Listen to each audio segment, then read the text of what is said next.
नमस्कार। पतंजलि योग सूत्र के विभूति पाद पे हम थे। तीसरा पाद जो है विभूति है। सबसे पहला समाधि पाद है, दूसरा साधन पाद है, तीसरा विभूति पाद है। विभूति पाद में जो हम अंतरांग योग से शुरू करते हैं। संयम की हम बात कर चुके थे। संयम त्रियम एकः संयमः, यानी कि तीनों का एक रूप हो जाना। तीनों यानी धारणा, ध्यान, समाधि, इन तीनों का एक चित्त हो जाना जो है वो संयम है। उसके बाद संयम करने से जो परिणाम सामने निकलते हैं उन परिणामों की हम बात करते हैं। इनका एक प्रक्रिया जो है वो स्थूल से सूक्ष्म की तरफ है। आप संयम सबसे पहले स्थूल चीज़ों पे करोगे, शरीर पे करोगे, और शरीर पे अंदर जाते जाते जो है आप सूक्ष्म या अंतःकरण करते करते हुए जो है इस प्रक्रिया को आगे बढ़ाते हैं। तो इस तरीके की जब हम संयम करते हैं तो इससे हमें कुछ परिणाम सामने आते हैं। इनमें इन परिणामों में जो है एक तो धर्म परिणाम हो गया। धर्म परिणाम का मतलब है, पहले हम दो शब्दों को समझ लेते हैं। एक तो है धर्म और दूसरा है धर्मी। धर्म प्रक्रिया और धर्मी करने वाला, यानी मैं धर्मी हूँ और मेरे द्वारा जो कर्म किया जा रहा है वो धर्म है। धर्म का मतलब धार्यते इति धर्म, यानी जिसको मैं धारण कर रहा हूँ वो मेरा धर्म है। तो विश्व में या यूनिवर्स में जितनी भी वस्तुएं, जीवित और अजीवित, चेतन और अचेतन, जितनी भी चीज़ें विद्यमान हैं, जितने भी द्रव्य, जितने भी मटेरियल विद्यमान हैं, उन सब का कोई ना कोई धर्म है। वो प्रत्येक द्रव्य जो है धर्मी है। यानी कि वर्तमान में भौतिक विज्ञान में जिन चीज़ों का, जिस भी वस्तु का नाम हमने द्रव्य कहा है, वो सारे धर्मी हैं अगर हम आध्यात्मिक दृष्टिकोण से देखें। और उनके द्वारा जो भी कार्य संपादित होते हैं वो क्या है? धर्म है। तो धर्म और धर्मी शब्द जो है इसमें बीच बीच में आएगा, इसको मैं पहले ही स्पष्ट इसलिए कर दे रहा हूँ। तो तीन तरीके के परिणाम संयम सिद्ध होने के बाद आपको मिलेंगे। सबसे पहला है धर्म परिणाम, दूसरा है लक्षण और तीसरा है अवस्था परिणाम। धर्म परिणाम का मतलब होता है, धर्म परिणाम का मतलब होता है कोई भी धर्मी या कोई भी वस्तु, कोई भी द्रव्य एक शक्ति उसके अंदर विद्यमान होती है। जैसे हम उदाहरण से समझते हैं कि कोई भी मिट्टी है, उस मिट्टी को पकाने के बाद, उसको एक सेफ प्रदान करने के बाद एक घड़े में परिवर्तित हो जाता है। तो इसको कहा जाता है धर्म परिणाम। धर्म परिणाम यानी कि वो मिट्टी थी, उसमें ऐसा धर्म विद्यमान था, उसमें ऐसी चीज़ें विद्यमान थी कि एक बर्तन का आकार धारण कर सके। ये धर्म परिणाम है। दूसरा लक्षण परिणाम है। लक्षण परिणाम जो है धर्म परिमाण के साथ, परिणाम के साथ स्वयं आपको सामने देखने लगेंगे कि पहले जो मिट्टी का धर्म था उसमें अलग अलग धर्म हो सकते थे। उसमें फर्टिलिटी हो सकती थी, उसमें किसी बर्तन को धारण करने की क्षमता हो सकती थी, उसमें कुछ और क्षमताएं हो सकती थी, उसमें ढेला बनाने की क्षमता हो सकती थी। लेकिन अब जैसे ही वो उसका धर्म परिवर्तन हुआ, वो मिट्टी घड़े में परिवर्तित हुआ, वैसे ही आपने देखा कि उसका जो लक्षण परिणाम थे वो भी परिवर्तित हो गए। लक्षण परिणाम का मतलब अब उसमें किसी चीज़ को स्टोर करने की के जो लक्षण हैं वो उत्पन्न हो गए हैं, जो घड़े में जो लक्षण उत्पन्न हुए हैं। जब तक वो मिट्टी था तो उसमें मिट्टी जैसे लक्षण थे, अब वो घड़ा बन गया तो उसमें घड़े जैसे लक्षण बन गए। अब अगर आप उसको किसी और चीज़ में परिवर्तित करते तो उसमें वही लक्षण जो है उत्पन्न हो जाते हैं। और तीसरे प्रकार का जो परिणाम है वो है अवस्था परिणाम। अवस्था परिणाम का मतलब होता है एक समय के बाद जो है उस अवस्थाएं बदलती हैं। आज हमने किसी नई चीज़ का निर्माण किया, एक घड़े का निर्माण किया, लेकिन समय के साथ साथ वो घड़ा स्वतः ही क्षीण होने लगता है और एक ऐसा समय आता है जब वो पूरी तरीके से ध्वस्त हो जाता है और वापस अपने मूल स्वरूप यानी मिट्टी में परिवर्तित हो जाता है। तो ये अवस्था परिणाम है। तीन प्रकार के परिणाम मैंने बताया। पहला परिणाम धर्म परिणाम, दूसरा लक्षण परिणाम और तीसरा अवस्था परिणाम। धर्म परिणाम यानी कि मिट्टी था लेकिन उसका धर्म है किसी दूसरे स्वरूप को ग्रहण करना, उसने वो ग्रहण कर दिया, घड़े के रूप में परिवर्तित हो गया। उसमें लक्षण बदले, उसमें जो है धर्म के साथ साथ ही लक्षण बदले, उसके कार्यों की प्रवृत्ति बदली। और अवस्था परिणाम यानी कि एक आज वो घड़ा हमने नया बनाया है, धीरे धीरे समय जैसे जैसे निकलता जाएगा उस पर जो मिट्टी थी वो क्षीण होती जाएगी और एक समय आएगा जब वो पुनः मिट्टी में परिवर्तित हो जाएगा। तो ये अवस्था परिणाम है। तीन प्रकार के परिणाम इन्होंने बताए हैं। तो अवस्था परिणाम जो है इसका वर्णन भौतिक विज्ञान में भी कई बार हुआ है कि कोई भी वस्तु एक स्वरूप से दूसरे स्वरूप में परिवर्तित होती है। अवस्था फलन का बहुत बार जो है भौतिक विज्ञान में वर्णन हुआ है कि एक अवस्था से दूसरी अवस्था, जैसे जल का बर्फ में, बर्फ का जल में और जल का फिर से वाष्प में परिवर्तन होना, यह अवस्था फलन है। एक अवस्था से दूसरी अवस्था में भले ही वो परिवर्तित हो जाते हैं, लेकिन धर्मी जो है उसमें, धर्मी कौन है? अगर हम पानी की बात करें तो उसमें धर्मी कौन है? हाइड्रोजन और ऑक्सीजन, दो एटम हाइड्रोजन के और एक एटम ऑक्सीजन का मिलकर पानी बनाता है टोटल। तो उसमें धर्मी ये दोनों ही हैं, लेकिन उनका धर्म लगातार परिवर्तित होता है। वो पानी कभी वाष्प बन जाता है, वो वाष्प फिर जल बन के पृथ्वी में बरसता है, फिर पानी में परिवर्तित होता है, फिर वो बर्फ में परिवर्तित होता है। तो ये उसका जो है धर्म परिवर्तित हो रहा है, उसमें अवस्थाएं परिवर्तित हो रही, उसके कर्म परिवर्तित हो रहे हैं, लेकिन उसमें जो मूलभूत जो कंपोनेंट है, उसका जो बेसिक जो यूनिट है वो क्या है? हाइड्रोजन और ऑक्सीजन। तो वैसे मिट्टी है, जो सॉइल है, वो धर्मी है और लगातार उसके अवस्थाएं परिवर्तित होती हैं, उसमें लक्षण परिवर्तित होते हैं और उसका धर्म परिवर्तन होता है। तो ये तीन चीज़ें हैं जो है कर्मागत है, यानी कि एक समय के बाद ही इनमें जो है परिवर्तन आना शुरू होता है। तो सबसे पहले जो है धर्म बदलता है, उसके बाद उसके लक्षण बदलते हैं और अंत में उसका जो है अवस्था बदल जाती है। ये कर्मानुसार ही होता है। ऐसा कभी नहीं होगा कि सबसे पहले अवस्था बदली और उसके बाद जो है लक्षण बदले और उसके बाद वो धर्म बदले, ऐसा नहीं। पहले धर्म ही बदलेगा, एक स्वरूप से दूसरे स्वरूप में आएगा, उसके बाद उसमें लक्षण बदलेंगे और लक्षण बदलने के बाद उसकी अवस्था बदलेगी। ये तीन चीज़ें जो है, तीन प्रकार के परिणाम का वर्णन इसमें हुआ है। इसके बाद ये कहते हैं कि द्रव्य में अनेक लक्षण विद्यमान है, इनका नाम धर्म और द्रव्य धर्मी है। धर्म के तीन भेद हैं। इन्होंने बताया कि ये जो धर्म है, जो क्रिया है, इसके तीन भेद बताते हैं। सबसे पहला ये बताते हैं अभ्यापदेश्य, दूसरा बताते हैं उदित और तीसरा बताते हैं शांत।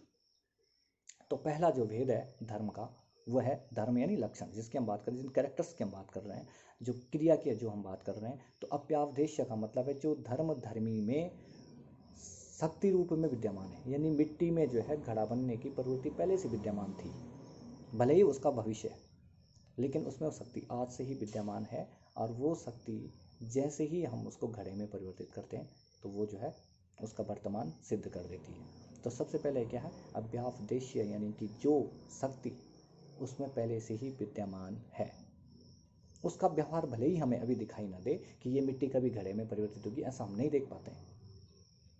तो ये पहला जो लक्षण है, जो पहला जो भेद है, ये अभ्यापदेश है। दूसरा है उदित। उदित का मतलब होता है जो लक्षण उसमें दिखाई देने लगे, उसका वर्तमान स्वरूप जो है, मिट्टी थी अब वो मिट्टी घड़े में परिवर्तित हो गई, उसका उदित स्वरूप है, वर्तमान स्वरूप है। और तीसरा प्रकार का है शांत, यानी कि जब वो घड़ा बन गया है तो उसमें जो मिट्टी का जो स्वरूप है, जिसको हम अब देख नहीं पा रहे हैं, वो स्वरूप जो कि शांत स्वरूप के रूप में विद्यमान है। तो ऐसा ये तीन प्रकार के भेद हैं, अभ्यापदेश, उदित और शांत। इसके बाद आगे ये बात करते हैं कि प्राणी जो भी करता है वो इंद्रियों के द्वारा करता है। हम जो भी कर्म करते हैं पंच इंद्रियों के द्वारा करते हैं, उसको बुद्धि और मन के द्वारा अनुभव करते हैं। और ये मन और बुद्धि के द्वारा अनुभव किए गई जो चीज़ें, ये हमारे चित्त में संस्कारों के रूप में एकत्रित होते जाते हैं। इनका जो अंतःकरण होता जाता है संस्कार के रूप में विद्यमान होता जाता है। ये संस्कार स्वरूप जो है इन्होंने दो प्रकार के बताए, एक बताया है वासना रूप और दूसरा बताया धर्माधर्म रूप। वासना रूप जो है ये स्मृति के कारण है, यानी कि आपने पहले जो कर्म करे हैं, जो भोग पहले आपने किए हैं, उनकी स्मृति आपके चित्त में विद्यमान है और दोबारा आप उस भोग को भोगने की इच्छा रखते हैं और ये संस्कार के रूप में आप पे आपके चित्त में विद्यमान होते हैं। दूसरा धर्माधर्म है, ये जाति आयु और भोग के कारण होता है।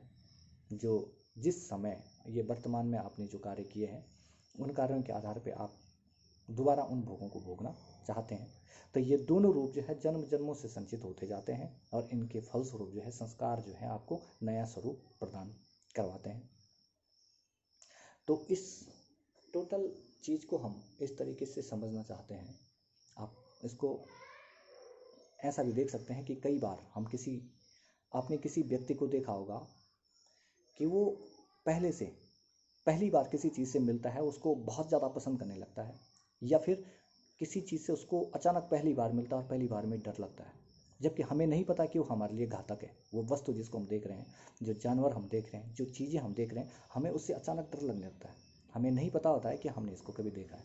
तो ये सब जो है हमारे संस्कारों में, यानी कि पहले जो जन्म, जो पहले शरीर हमारे पास थे, उन शरीर में हम उस चीज़ से पहले पहले कभी मिले थे, हमारा संस्कार उसके अंदर विद्यमान था, और जैसे ही हम उसको प्रत्यक्ष देखते हैं हमारे अंदर एक डर का भाव पैदा होने लगता है। या जो प्रेम भाव में किसी से अचानक उत्पन्न हो जाता है, हम पहली बार किसी वस्तु को देखते हैं उस समय अत्यंत प्रेम हो जाता है, तो इसका मतलब वो संस्कार रूप में हमारे चित्त में विद्यमान था, उसका जो प्रारब्ध अभी उत्पन्न हुआ है, उस प्रारब्ध के कारण हम उसमें जो है अपनी वासनाओं को अनियंत्रित कर देते हैं। तो ये सारे जो है संस्कार स्वरूप के रूप में विद्यमान है, और ये संयम, इन पे संयम करने से, अपने संस्कारों पे संयम करने से, अपने या किसी अन्य के संस्कारों पे संयम करने से, महर्षि पतंजलि बताते हैं विभूतिपाद में कि आप जो है किसी व्यक्ति पे संयम करने से, उसके संस्कारों पे संयम करने से, उसके पूर्व जन्मों का जो लेखा जोखा है उनके आधार पे आप उसके पूर्व जन्मों का जो वो पूर्व जन्म में वो किस स्वरूप में रहा होगा उसका आप जो है आकलन कर सकते हैं। ये सिद्धि आपको प्राप्त हो जाती है, ऐसा विभूतिपाद में पतंजलि कहते हैं। इसके बाद ये कहते हैं कि कुछ और कर्म हैं, ये तो हो गए आंतरिक कर्म जिनको जो बहुत विशेष प्रकार के योगी जिनमें कर पाते हैं, और ये बताते हैं कि कुछ विशेष प्रकार के ऐसे कर्म हैं जिनके, जैसे ये बोलते हैं कि सोप कर्म है, निरूप कर्म है, इन दोनों कर्मों में अगर आप संयम करते हैं तो आप अपनी आयु का निर्धारण कर सकते हैं। आप अपनी आयु को देख पाते हैं कि इतना जो है मैं जी चुका हूँ और इतना मुझे और जीना है। इनके जैसे कि सोप कर्म में बताते हैं कि जिनके फल आरंभ हो चुके हैं, कुछ कर्म हमारे जो है जो फल देने लगे हैं उनको हम सही से ऑब्जर्व करें, और जो फल नहीं दे रहे हैं उनको हम ऑब्जर्व करें। तो उन दोनों प्रकारों को के कर्मों पे जब हम संयम करते हैं तो हमें जो है आयु का निर्धारण हो जाता है। तो तात्पर्य यह है कि जिस वस्तु में हम संयम करते हैं, अगर अब हम इस संयम को वर्तमान दृष्टिकोण से देखने का प्रयास करते हैं, इसका मतलब लॉ ऑफ अट्रैक्शन जो हम पढ़ते हैं, लॉ ऑफ अट्रैक्शन का मतलब है कि आप जिस वस्तु में संयम स्थापित करते हैं, आप धीरे धीरे वो होने लगते हैं। इससे तात्पर्य यह है, इसमें पतंजलि जो है विभूतिपाद के अगले सूत्रों में ऐसा वर्णन करते हैं कि अगर आप लगातार हाथी के जो बल पे अगर आप संयम स्थापित करते हैं तो आप में भी वही बल उत्पन्न हो जाता है। अगर आप चंद्रमंडल में, आप अगर तारामंडल में जो है या किसी एक तारे में या ध्रुव तारे में अगर आप लगातार संयम करते हैं तो अंतरिक्ष का संपूर्ण ज्ञान आपको हो जाता है कि कितने तारे हैं, कितने सूर्य हैं, कितने चंद्र हैं, कितनी गैलेक्सीज हैं, ये सारा ज्ञान आपको स्वतः होने लगता है। ऐसे ही पतंजलि कहते हैं कि आप यदि किसी भी चीज़ में संयम करते हैं तो स्वयं आप जो है वो हो जाते हैं। तो लॉ ऑफ अट्रैक्शन भी यही कहता है कि आप जिस चीज़ को लगातार सोचते हैं, अब वर्तमान परिप्रेक्ष्य में अगर हम कहते हैं कि अगर मेरा कोई टारगेट है, मैं किसी एग्ज़ाम को क्रैक करना चाहता हूँ, तो मुझे लगातार उसको ऑब्जर्व करना होगा, उसमें फोकस करना होगा, और जैसे ही मैं उसको पूरी तरीके से संयमित कर देता हूँ वैसे ही वो चीज़ मैं धारण कर लेता हूँ, मैं उस टारगेट को क्रैक कर पाता हूँ। ये सिर्फ डिपेंड करता है कि आपने किसी चीज़ को कितना अट्रैक्ट कर पाए हो, क्योंकि ये प्रकृति जो है, ये यूनिवर्स जो है, इसमें चेतन और अचेतन विभिन्न शक्तियाँ हैं जो हमारे मस्तिष्क में है, विद्यमान है और मस्तिष्क से बाहर हैं, जिनको हम सोच पाते हैं और जिनको हम नहीं सोच पाते हैं, वो सारी शक्तियाँ विद्यमान हैं किसमें, यूनिवर्स में। वो सिर्फ डिपेंड करता है कि हम उनको कितना अट्रैक्ट कर पाए, हम उनमें कितना संयम लगा पाए हैं, उन संयम के आधार पर जो है हमें परिणाम प्राप्त होते हैं। अगर मैं वर्तमान, मेरा जो वर्तमान है, मैं आज जो कुछ हूँ वो सिर्फ मेरे पूर्व में किए गए कर्मों के आधार पे, मेरे निर्णयों के आधार पे। अगर मैं पास्ट में, अगर मैं अपने भूत में कोई ऐसा निर्णय ले लिया होता, कोई कठोर निर्णय अगर मैंने अपने लिए लिया होता, उस समय अगर मैं ज़्यादा कष्ट भोगा होता, तो आज मैं, मेरा जो वर्तमान है वो और अच्छा हो सकता था। और अगर आज मैं कठिन निर्णय ले लेता हूँ, अगर मैं आज अपने कुछ सुखों का त्याग कर पाता हूँ, तो मेरा जो आने वाला जो समय होगा, अगर मैं आज अपने किसी कठोर नियम को में संयम कर देता हूँ, तो आने वाला जो समय होगा, जो उसका परिणाम होगा, वो परिणाम सुखद होगा। तो ऐसा जो है वर्तमान परिप्रेक्ष्य में कहते हैं, अगर हम मोक्ष की परिकल्पना से हट जाते हैं, अगर हम वर्तमान की भी बात करते हैं, तो ये जो संयम की जो परिणाम है, ये संयम के परिणाम से सीधा सीधा मतलब ये है कि आप जो होना चाहते हैं उसमें संयम निर्धारित करें। संयम का मतलब ऑब्जर्वेशन करें, उसको लगातार धारण करने का प्रयास करें। अब वर्तमान में कठिन निर्णय आप लें अपने लिए या किसी के लिए, और भविष्य में आप देखेंगे उसका जब परिणाम आने लगेगा तो वो क्या होगा, सुखद होगा, ऐसा उन्होंने कहा है।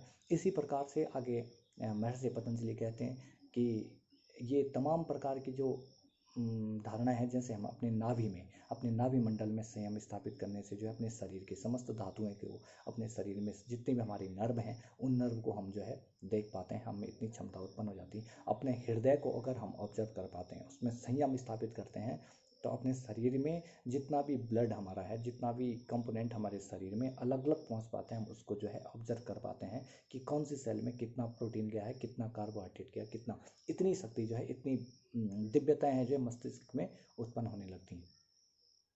ऐसा जो है विभूतिपाद में वर्णन है।